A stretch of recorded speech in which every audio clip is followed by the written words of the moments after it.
Welcome to the Thunderbird Handcrafted. I'm so excited for you to be joining me today. My name is Genevieve, and we are making the Eli Laptop Case. This is from Lynn's Handmade, and I'm super excited to share this with you. I was a little nervous, and I had reason to be, but her patterns are amazing, and what I love about this is how customizable it is. And I wanted to share with you how I made mine to fit my work from home and my work not from home life, customizing it to my iPad Pro. So I took this pattern from Lynn's Handmade and zhuzhed it up to make it fit my work from home, but also my work away from home lifestyle. So let me show it to you. So Lynn's pattern is really perfect. You can customize it to any size, which we'll talk about a little bit in the supplies. I customized this to my iPad Pro because that's pretty much my laptop. I don't have a regular laptop because a lot of my work is from home, so I use my desktop for a lot of that. But when I am on the go, when I need to be able to create and access everything, my phone is not enough. So having my iPad with me is really important. So I kept from her pattern, I kept the two little corner holders that hold my iPad Pro with the keyboard in place. I also made sure I had enough room for my pen, my iPad Pro pen. But what I added was a pocket in the front because when I travel, there are two other pieces of the puzzle that need to be with me. That's my daily passion planner. This is something that just keeps me on track. And I'll share a little bit coming up about how I use this, ways that it has helped me in managing my time as a work from home business owner for when I travel and when I am at home. And then I always have a little daily, I'm a big Enneagram enthusiast, I guess you would call it. I geek out a little bit about the Enneagram. So I also take along kind of like my little daily journal prompt, and there is always a place to journal in the passion planner. There's enough of space in my pocket that I could probably add a little pouch with my pens and any other little necessities that I would need. My iPad charger, it's kind of like the adult trapper keeper. All the things that I need, and then has a little handle that I'm able to pull it out of my bag, and so I really love this pattern. So that's what we're going to get to work on today. I hope that you'll join me and head over to Lynn's Handmade as well to download the pattern, but also to watch her tutorial, because I definitely feel like this is more of an intermediate pattern. I have been sewing for close to 20 years. However, there are still things that stump me. And this one had a few of those things that kind of got me, ooh, I didn't do that right. I need to cut something different. Ooh, I should have waited to cut that. I would love if you would take a moment to subscribe to our channel. I share videos every Monday. The show notes, you can access all of the supplies, all of my links, everything that you might need, as well as the timestamps to skip ahead or skip back if you missed a part. I love sharing with you all the sewing part, but I also love sharing with you the healing part. And that's everything from my experience as a maker and a maker with a business, as well as a mom, a wife, a woman in general. And so please stay tuned towards the end of the video for where I share the healing parts of each project, because I think it's so important that we take time to remember that yes, the projects and the fun and the fabrics are all part of it, but there's also a piece of it that's just for us.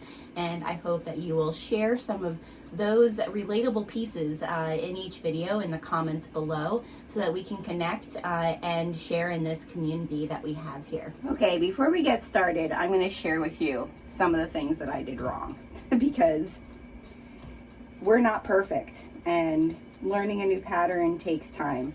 So I want to show you some of the things that I wish I would have paid attention to before I cut things out. Okay, So the first thing that I did not do, that I had to go and do, was this piece here that is for the top. I cut this too short. So this piece I cut exactly the same length as here. This actually has to be 3/4 of an inch longer than whatever measurement it is here. So I went and cut more of these so that I have them, and the interfacing as well. And so I'm using the Decoville light to fuse onto this. So yeah, so just so you know, that was one of my mistakes that I had to fix. All right. Another mistake you might be noticing is I cut my zipper. I cut my zipper too short, and so I won't be able to use this black zipper, but thankfully I had a tan that will work. So we're going to be using, you're going to see that I don't use the black zipper. I actually use tan instead. So I'll be moving my zipper pull over to this, and what I did for this one is I cut it once I had it pieced to that part. So that is what I'm going to be doing so that I have enough of zipper. The other thing that I'll be doing is cutting my zipper a little bit longer than what I did on this one, because I wish I would have had a little bit more in there, so that I'm making sure that it's catching with the handle. So I wish I would have done a little bit longer there. So that is that part. As far as my extras that I added, I'm really happy about the pocket. It was a little difficult to make sure that I wasn't catching too much here around the zipper. The other part that I kind of wish I would have done is added the elastics. Maybe, I don't know. I feel like it's okay if that lays out because this kind of sits up on its own since it is an iPad. The other area that I needed to be careful is this is where you turn your piece down here, and I needed to be very careful to catch this, and when I was doing that I actually caught a little bit too much here. So you'll see, maybe I can show you, when I zip this up, I don't know if it'll do it. No, it does it. The first time I did it, it kind of caught that little triangle piece with my zipper. So it's okay now. And I also, and you'll probably see this when we get into making it, I would not have chose knit fabric. The knit fabric made it, I mean, it's really nice now that it's done. I feel like it's super soft. It's kind of really, you know, more, I don't know how to explain it. It's not structured like what a vinyl would have been, but I do really like the way it feels now. It's just, it was if you're not a more experienced sewist, I would not do the knit, only because to interface it you're gonna see, takes a little bit of patience, and also the sewing of it, because the knit wants to stretch even with the interfacing. So it's really important to just really take your time. So those are some of the things that I did wrong. Not necessarily wrong, because it turned out just fine, but I needed to you know, be mindful of and learn. But overall, I really love it. Let's talk about what we need to get started. So obviously we need our pattern. So you're going to want to go to Lynn's Handmade and download your pattern. Her patterns are so reasonably priced. Again, her patterns are so easy to read, easy to zhuzh up, zhuzh down. We're gonna zhuzh it up a little bit today, and I'm really excited about this. I'm nervous about it a little bit, but I'm excited about it too. And if you saw my video from last week, you know that this is one that I feel that is a great way that you could customize it for a vendor table or a craft table. So you're gonna need this, and I believe this one is only in a downloadable form, so you will need to be able to print it out.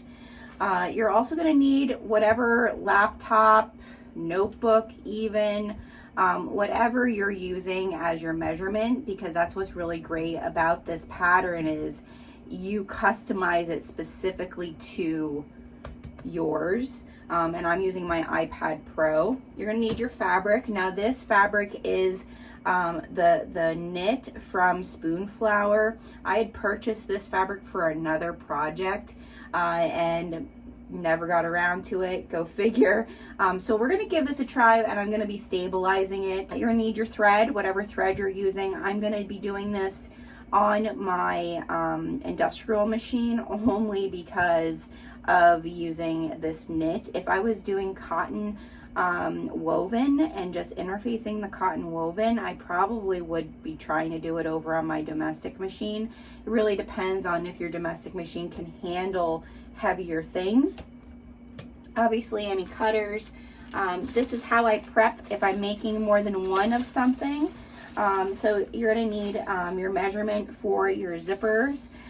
These zippers are, and the zipper pull is this really beautiful moth, because I love how the moths are on this fabric in like a antique brass. These are from Zorel fabrics.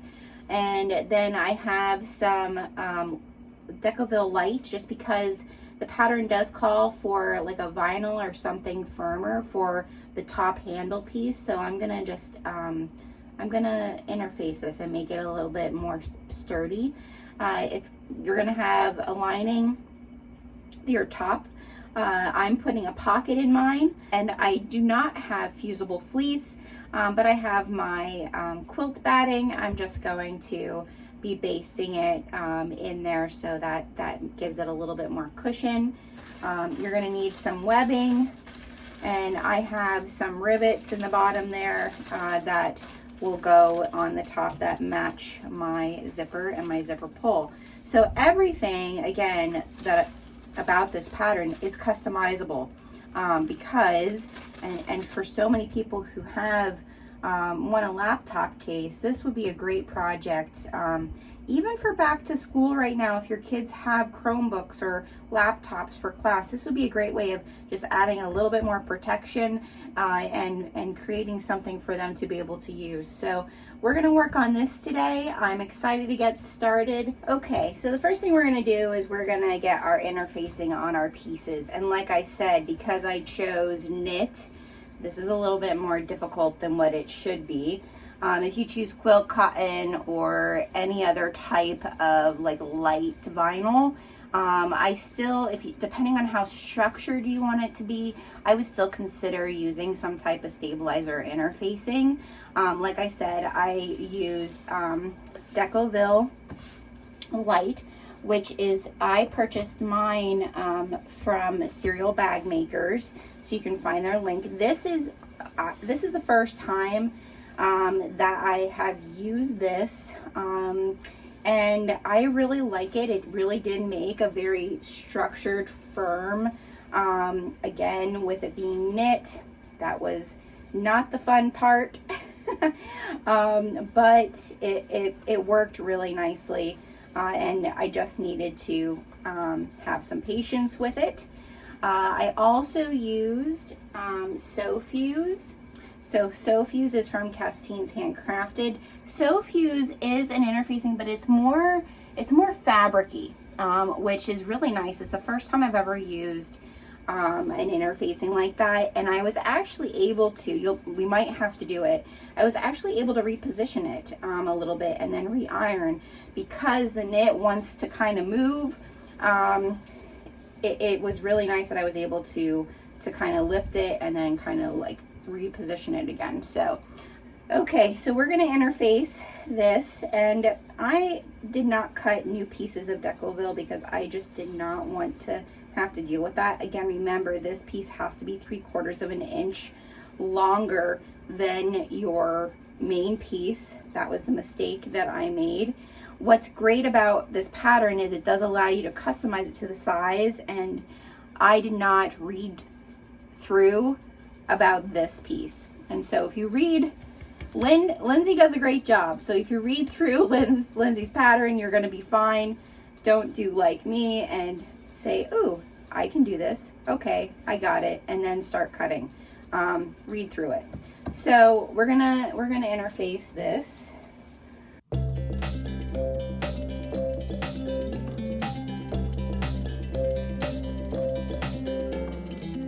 Since now this is prepped, I'm going to just fold in 1/4 of an inch, and I'm going to get clips.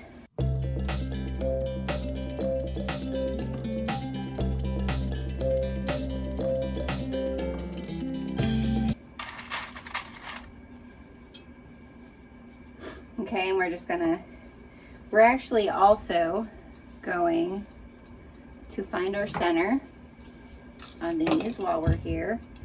I'm just going to clip a little stitch at the center, a little snip, so that we have center, and then I'm going to set that to the side. The next thing we're going to interface is our pocket. Now I only cut a half piece, so this is the full half of this that I'm folding over, okay, like so. All right, but I'm only going to interface the half that's going to be towards the front. So I just want to iron this, since knit gets wrinkles pretty easily.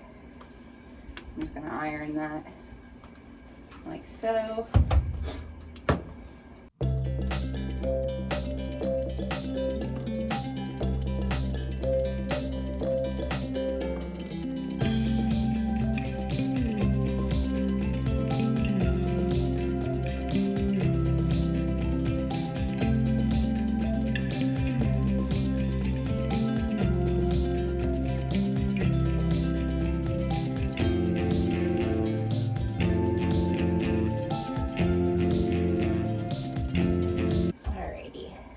That aside. Now we have our top piece, okay, and again, because I'm using knit, I need to iron this a little bit, get some of those wrinkles out of there. Okay,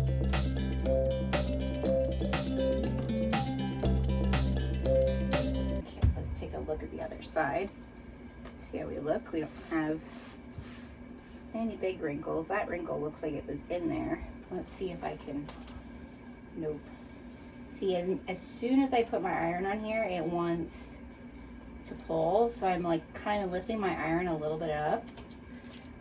That's not too bad. I think that's pretty much in the fabric.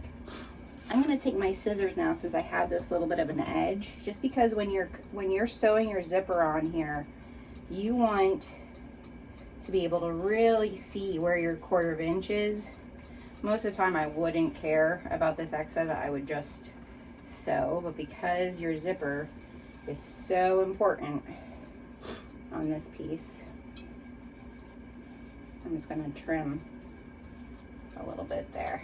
Okay, so there's that. We have our top finished. Now for our lining. So this is where Genevieve is using what she got and not recommending you do this at home, but showing you that it can be done. So I do not have fusible fleece. I have some quilt batting, because for my pillows that I make, my floor pillows that I make, I buy that by a really big roll. So I have a fair amount of that. So what we're going to do is we're going to put our quilt batting and sandwich it between our sew fuse and our lining. And this just takes some patience. But I first want to make sure I iron as much as I can out the wrinkles that are in my knit here. And the first thing we're going to do, because you can see I have my quilt batting is cut the same size, so I don't want that. I want it to be cut probably about an inch smaller. So I'm just going to take this and I'm going to cut all the way around, because I don't want to have that to sew into when I'm sewing my zipper, okay? But I do want this extra cushion. That way it's just a little bit smaller, and we also have space, because like I said, I'm using what I got. We also have space for the sew fuse to adhere to our lining, okay? So I'm just gonna lay this out.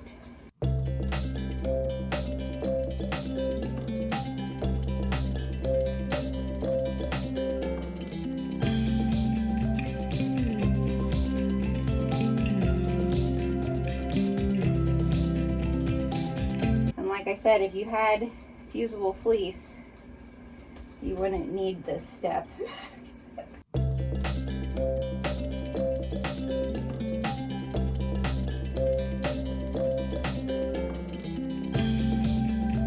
Bring this down a little bit, and now I'm gonna lay my sew fuse. Remember, the grittier side is to the bottom. And I'm gonna lay this out so that I know I'm getting all of my edges with a little bit of sew fuse of my lining piece, so it's going to adhere.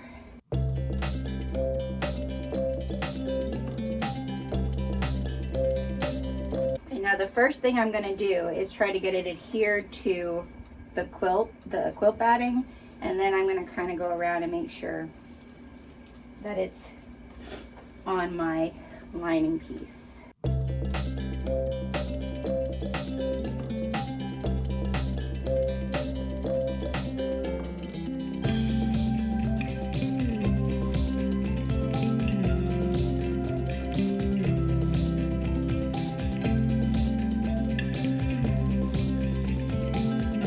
Want to be real careful because everything underneath can kind of expand and move, and you don't want those wrinkles to come through onto the other side, okay?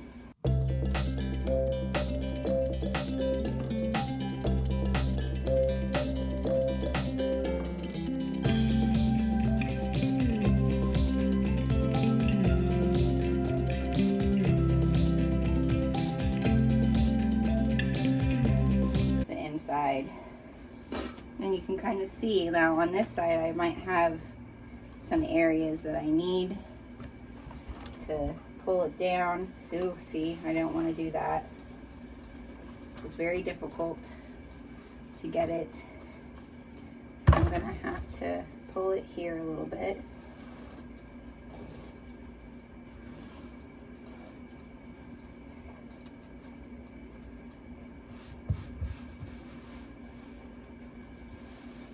See how it looks from this side.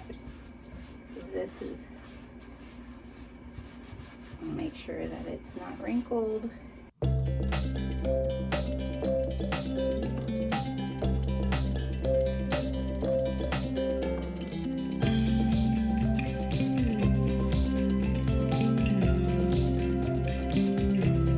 Okay. I think that's as good as it's gonna get. Again, remember, the knit just wants to move on you. Don't recommend it.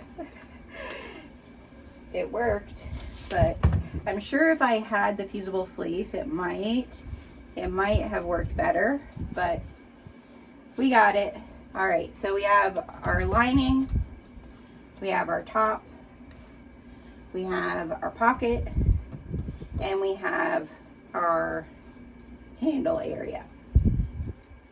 Oh, we also need our corners. So I have some more of the sew fuse and 2 pieces here for my corners.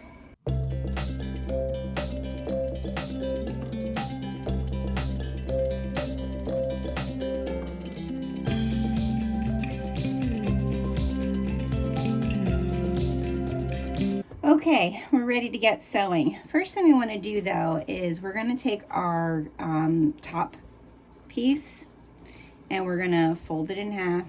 We want to find those centers, okay?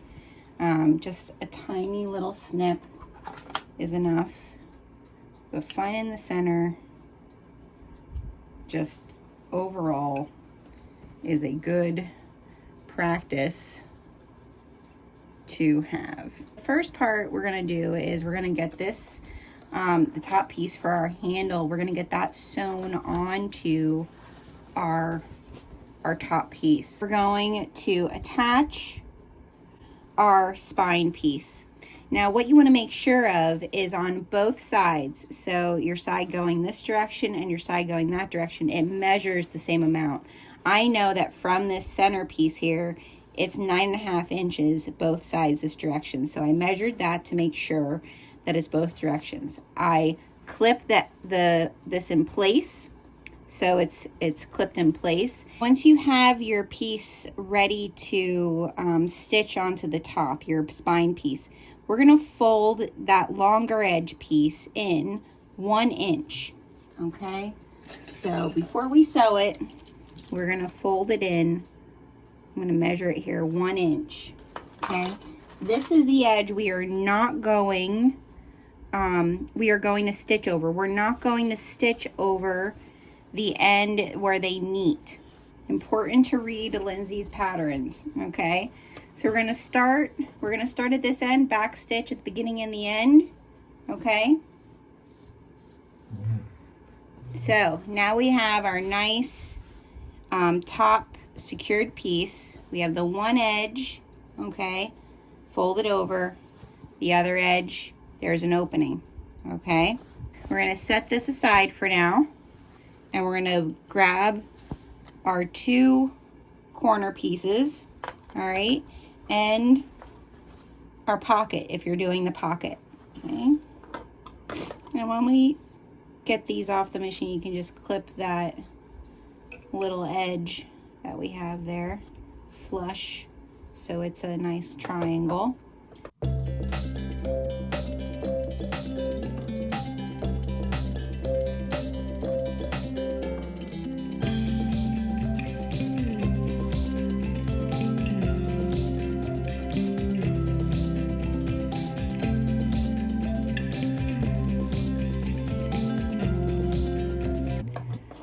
Okay, so those are done. Now for your pocket. So this is where I chose to put my tag.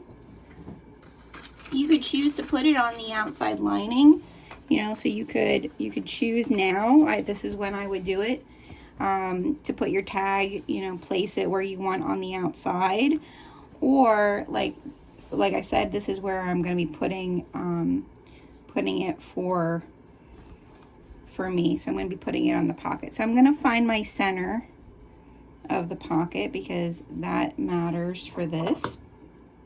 I want it to be centered. Just a nice little, okay. And now once I have my center, I am going to measure up or from the center. I don't want it to be too high because I want to do a nice top stitch there. Find where my center is.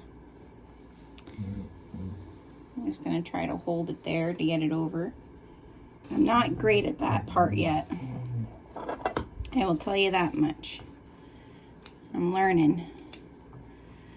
So I'm just going to clip that off. All right. Now I'm going to come in here. I'm going to pull my stitches through. And then I have this pretty cool little tool from Sailrite. It's a thread burner. A little black there because the last thing I did was webbing, but you can't see it through. All right, so my tag is on. Now I'm going to take this and I'm going to do a 1/2 inch top stitch. We're going to fold this in.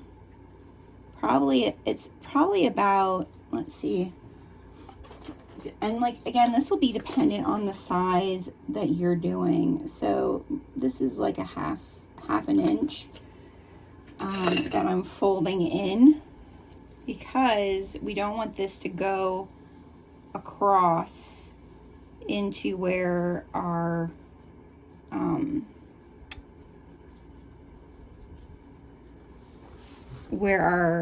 binding, our edging is. Okay, we want it to to just butt up against there. So I'm just gonna clip these. Okay, now after we have that folded, we're going to do a 1/2 inch top stitch. Okay, so there's that. So now we're gonna place it onto our lining. And you can probably already see that my lining, I'm doing it opposite than what I did the last time, because my my pocket is going to be this direction instead of the other direction, because I put my tag and my interfacing on the wrong side. So now we're going to like a 1/8 baste of both of our corners and also our pocket.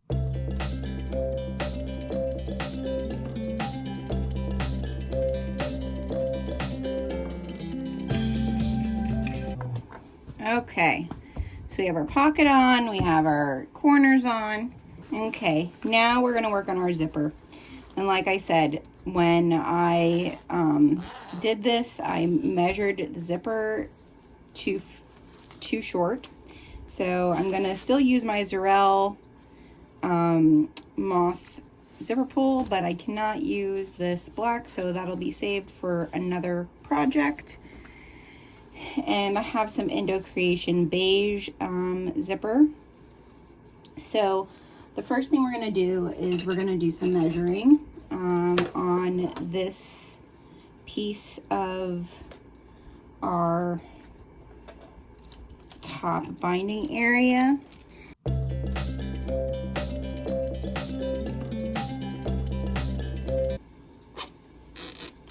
All right, and then I'm going to measure from the top of my zipper.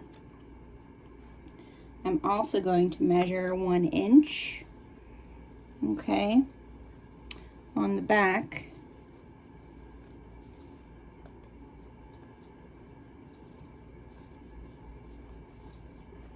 Okay, and that is where I'm going to open this, and I'm going to place that marking that I have on my binding and my marking that I just measured for my zipper. I'm going to clip those together there, okay, because that's where we're going to start stitching. And as you can see, I did not cut my zipper yet because I am going to kind of clip this to the project before I go any further.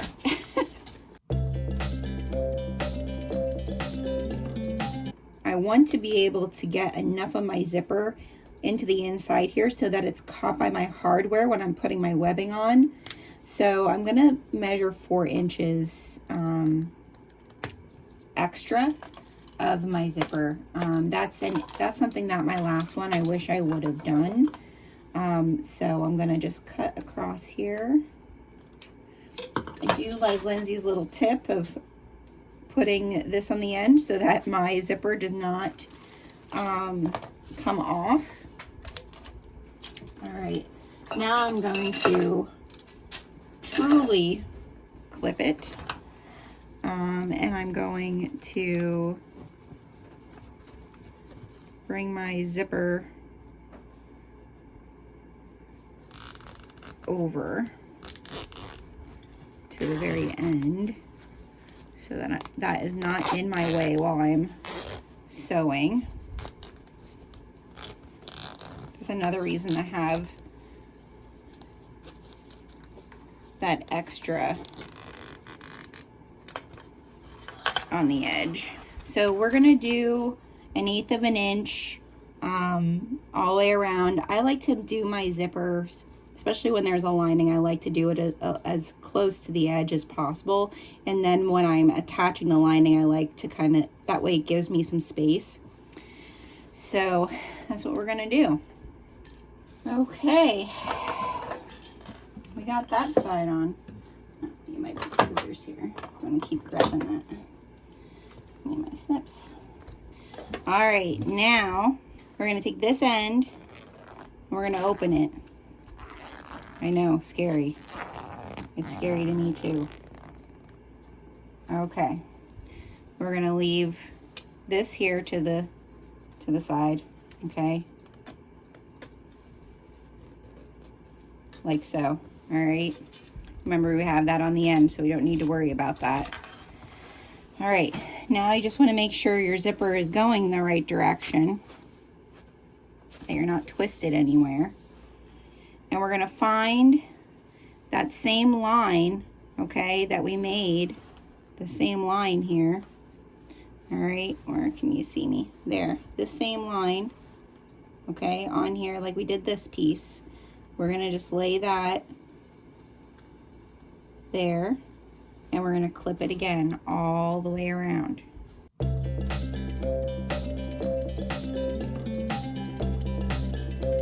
gonna make sure you sew right up to that edge, because it'll just make it look neater than my first one. All right, now we're gonna start there. So we're gonna end over on the other side, okay? So again, 1/8 of an inch all the way around. Let's pray that the bobbin doesn't run out. Oh, right at the end there, we lost bobbin. Shoot. Okay, well, we need to put a new one in. Okay, so we have our top. All right, so it's gonna close. It's gonna close on the opposite side of the last one, which works because our pocket is different anyways. We're gonna make sure we don't lose this. We're gonna clip this for now. Okay, we're gonna take our lining and we're gonna fold it in half. We're gonna find our center, okay, on the side with our pocket.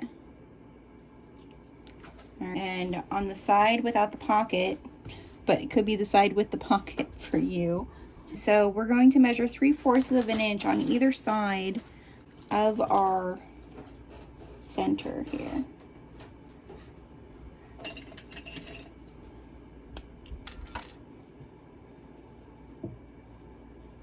Okay, there's center, there's center.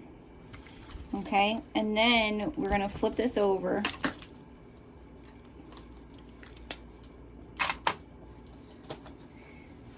and we're going to fold it in 1/4 inch. And it's actually, because I cut down my my batting, my quilt batting, it's actually that exact measurement. And then we're going to just stitch in between those two lines and just make it look real nice for when we're finishing this. So that's what it looks like when it's done. It's just a little tiny fold over. Okay, so we're going to piece our top and our bottom together. Lindsay says to make sure that you clip the corners first, which I think is very smart, because that's where we're kind of making sure that our zipper looks nice, right? So we're going to clip our corners first.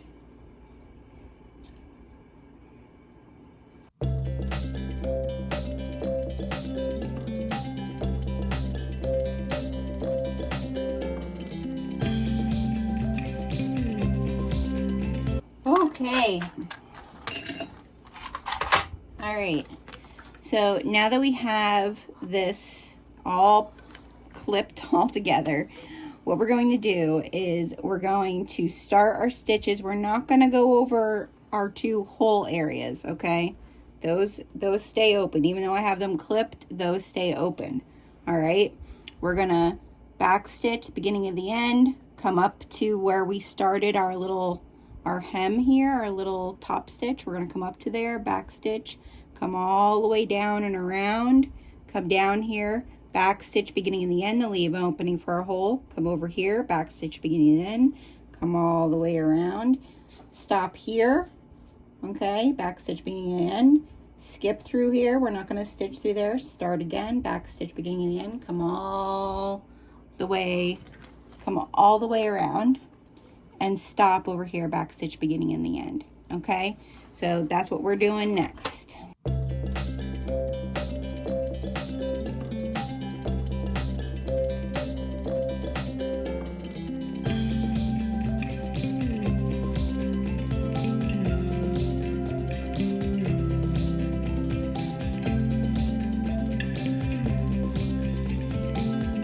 All right, we're gonna turn this puppy. Let's see how she looks.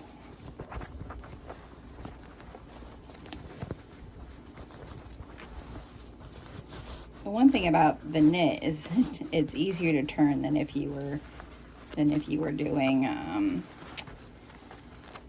any type of vinyl or something that's a little bit more stiff. This at least is, you don't have to worry too much. Okay, we're just gonna really push out our corners. Make sure can't see any stitching anywhere.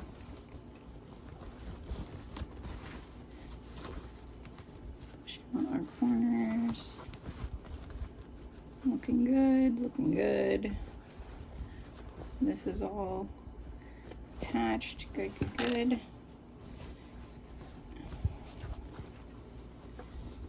This corner, that all looks good. Okay, so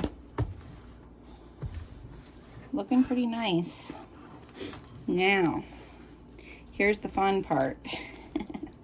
let's look and see how we're looking here.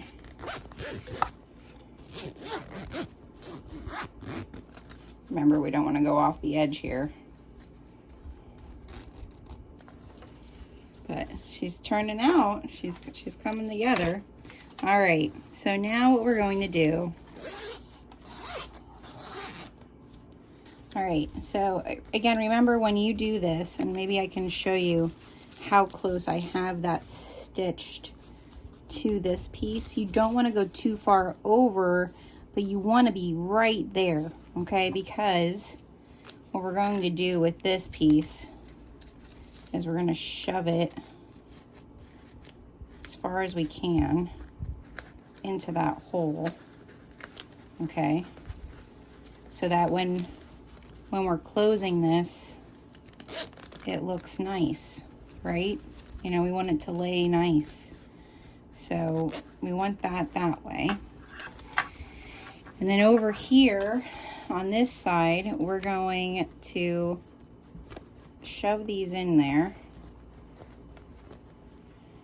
so that they're coming out of the center like so, okay, because we want that to look nice also.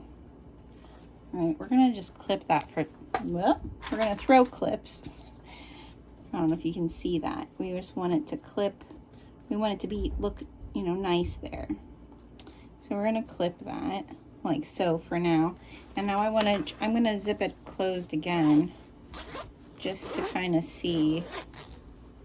Yeah, that's gonna close nice now on that edge. All right, so, and this edge is gonna close real nice too, if you can see that. Okay, alrighty, so now what we're going to do is we're going to top stitch, okay, because we have to close our hole here. All right, so what I do is I'm just going to fold that over to that line where I can see where my seam is. I'm going to clip that into place, and I'm going to start on the edge with my zipper. I'm going to go all the way around. Okay. And I'm just going to try to like be pulling it and just do 1/8 of an inch. And really like down here at your corners, you really want to be pulling that. All right.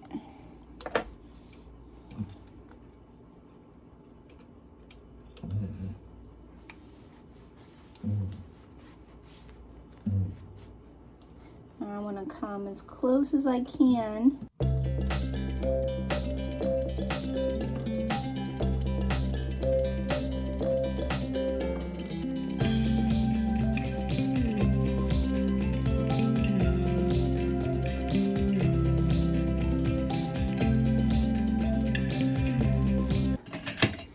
All right. Oh, there I got a little, well, I think it'll be all right. Hopefully it closes nice. Take care of my little oopsie there where I went off. Okay. Well, she's done. Let's see if she closes. We have to remember that our grommets are going to be holding that down, so just until we get our handle on. Okay, we're going to want that in there. But it closes nice. Closes real nice. Very nice. Very nice. Okay. Everything looks pretty good. Let's take it over to the table. Let's get our handle and our grommets on this baby and see her fully complete. So we're ready to place our handle with our grommets. We have it all finished as far as getting ready to go. The first thing you want to do is you want to make sure that the zipper end is really pushed in there so that that excess is down in here. My zipper pull is kind of bigger, so I just put it in there just so that it's where I want it to be. I have to remember I don't want to go, puncture my zipper pull, but I want to be able to, that it lays real nice, neat and flat. From that seam, Paula's playing with a bony over here. I'm going to measure in 1 inch and just put a little dot there. I'm going to do the same here. I'm going to measure in 1 inch. So a little dot. All right. And then I'm going to burn my ends of my webbing.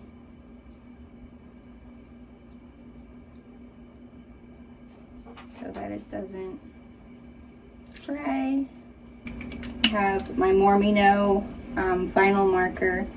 So I'm gonna measure again on here.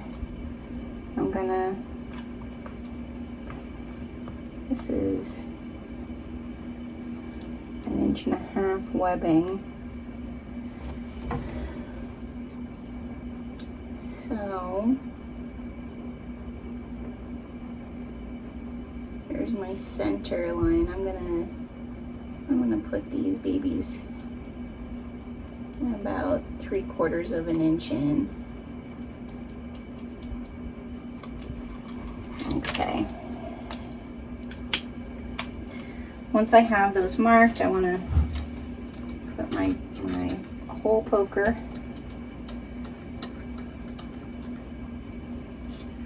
and the base on. Set these aside.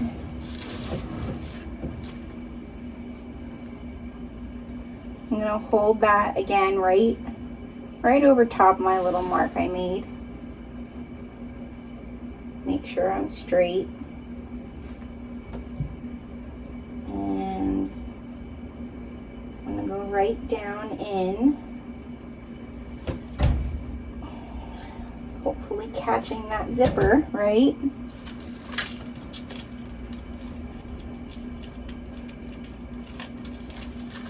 Grab my grommet, push it through there.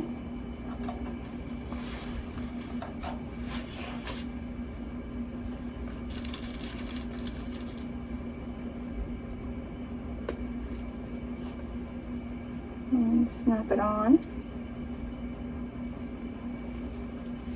Okay, now I want to just make sure again that I'm straight. And we're gonna do it again.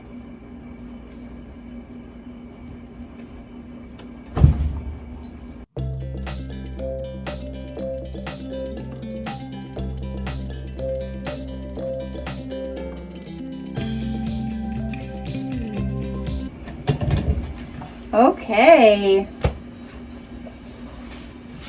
Looking good, looking good. All right, we're gonna see now that that has a hold of that. That comes out real nice. And that closes real nice there. Very nice. Very nice. Makes me happy. Okay. Let's put this puppy away. And let's just see them side by side. Again, this pattern requires your patience, especially if you choose not to use fabric that works well with it. But let's give it a whirl with my iPad and my planner. So here's my iPad. I'm going to lift it up just to put the keyboard in that portion. Okay, plenty of room for my pen. Pocket for my planner, my charger, a pen or two can go in there. And then zip this up. There we go. Works well, and like I said, you're going to be opening it on this side anyways. So perhaps having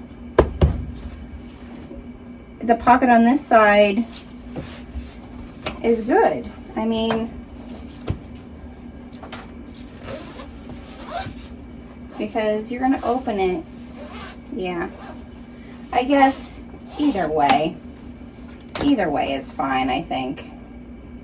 But, you know, the adult trapper keeper, I'm pretty happy with it.